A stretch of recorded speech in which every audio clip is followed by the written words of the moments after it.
My name is Dr. Patrick Dillon. I'm a new assistant professor here in the Department of Communication at Kent State University at Stark. I'm originally from Flint, Michigan, about 4 hours from here. Grew up there, went to Central Michigan University for my undergrad and master's degrees. After that, moved to the University of South Florida in Tampa to do my PhD in communication. And then I spent the last 3 years as a faculty member at the University of Memphis. So excited to be here and looking forward to getting to know everybody here at Stark. I'm also married. My wife Maggie and I have been married for almost 10 years now, which is kind of hard to believe. We have 2 kids, have a 7-year-old named Liam, and then we also have a 9-month-old named Graham. So I study applied communication primarily, and that's a pretty broad area, but it's basically how do we take the best practices both theoretically and practically, and how do we apply those to differing situations. So that may be in nonprofit organizations, it may be in for-profit, it may be in education, it may be going on to graduate school, maybe working in design of some sort. Applied communication is really my primary area. Within that, though, I focus primarily on health communication, so studying how do we apply best practices to getting information out there for people to make the best decisions possible about their health. So within health communication, I study what we call health disparities, which are really looking at differences among populations in their health status, so certain types of disease or mortality rates in terms of like early mortality, do people die sooner than other people, and specifically looking at population sort of use of care versus others and how they might make a difference. So the 3 primary areas that I've worked in are end-of-life care, so looking at how do we get people to make informed decisions about the care that they want near the end of their life. Also looking at HIV, looking at differences and continued sort of rates of HIV infection, and how do we get the right kind of information out to people that are most at risk for being infected. And then my most recent area is looking at substance abuse. So specifically, how do we link people that are struggling with things like methamphetamine addiction? How do we link them to the right kind of treatment so that they can sort of overcome that addiction?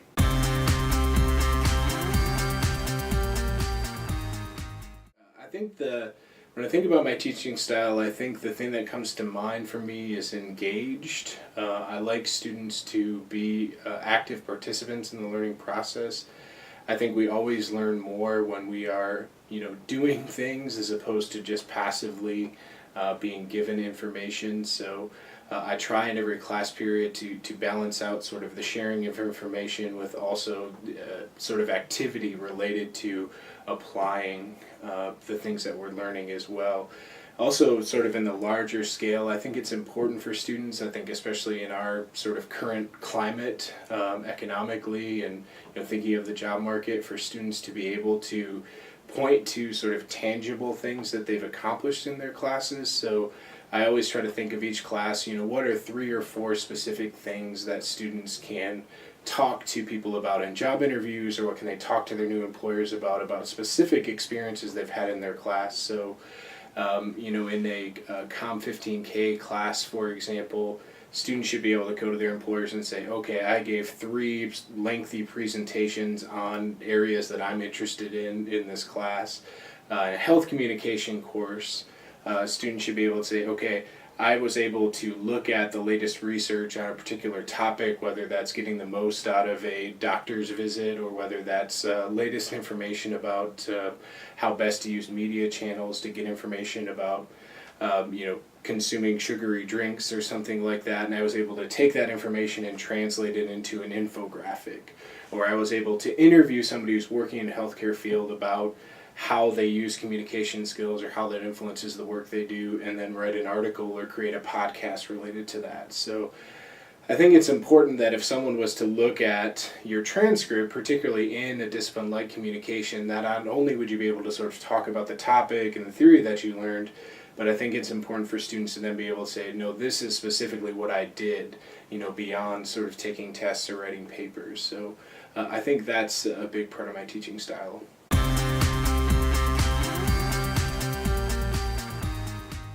I think one thing, I think communication will certainly receive more recognition, both professionally and academically.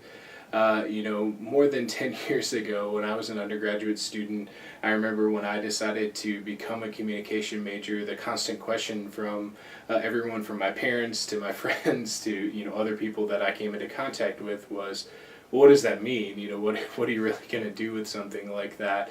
And my sense is that question, although there's certainly people that still ask it, is less prevalent now than it would have been 10 years ago. And I think that will continue as more people major in communication, and as those people become active members of the workforce, they gain a reputation as the type of employees that organizations want. So I think that will help in terms of people sort of understanding the discipline. I think overall people will begin or continue to recognize sort of the vital role that communication plays across the wide spectrum of things that people do. I mean, we talk about communication influencing the way that we understand the world around us, and I think it's so vital for people to have a sense of how the skills that they're learning in communication classes make a difference regardless of what they decide to do. And I think that's important both from a professional standpoint, but also from a relational standpoint. I mean, we live in a world these days where it's very hard to separate work from other aspects of our life. So I think being able to understand and manage our relationships, which are things that we talk about, as well as understand how communication affects the sort of professional work that we do on a day-to-day basis, understanding how those things integrate, I think makes a huge difference.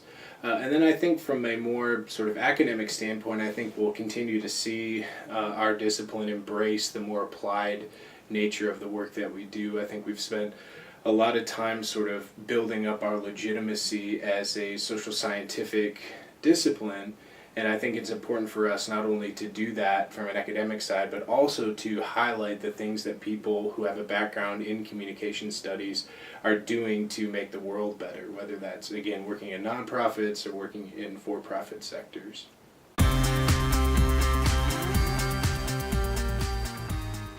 I think more than anything, I'm looking forward to getting to meet more and more students. Obviously, I have students in my classes right now, and it's been great to get to hear about their lives, learn about their goals, get to share things about the communication discipline with them. I'm looking forward to getting a chance to meet more majors in communication here at Kent Stark.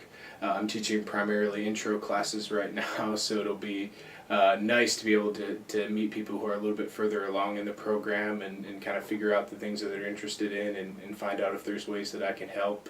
I think another thing I'm really excited about is being able to find students who are interested in participating in research. I know that's something that our campus is really passionate about, is finding students and linking them up to opportunities. So that's something that I'm really interested in as well.